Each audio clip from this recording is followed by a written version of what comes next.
Şimdi çatı katında inziva vakti, nerede aranacak?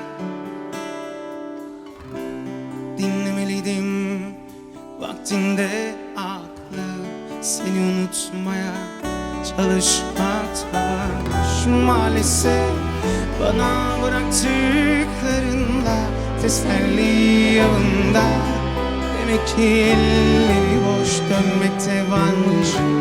O günleri görmekte varmış.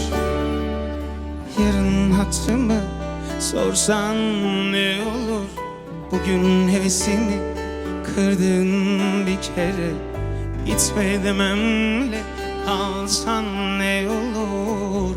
Gönlüm çoktan yola çıkmış bir kere. Yarın hatırımı sorsan ne olur? Bugün hevesimi kırdın bir kere.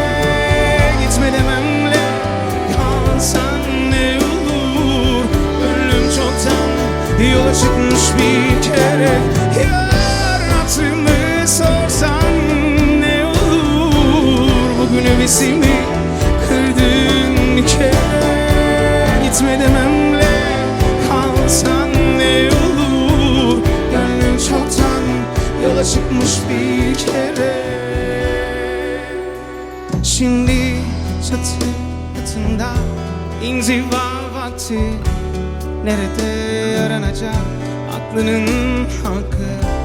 Dinlemeliydim vaktinde aklı, seni unutmaya çalışmakta varmış. Maalesef bana bıraktıklarında teselli yolunda, demek ki elleri boş dönmekte varmış. O günleri görmekte varmış. Yarın hatırımı sorsan ne olur?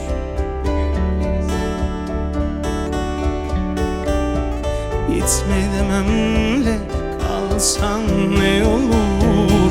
Gönlüm çoktan yola çıkmış bir kere.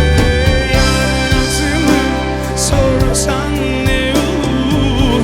Bugün hevesimi kırdın bir kere. Gitme dememle kalsan ne olur?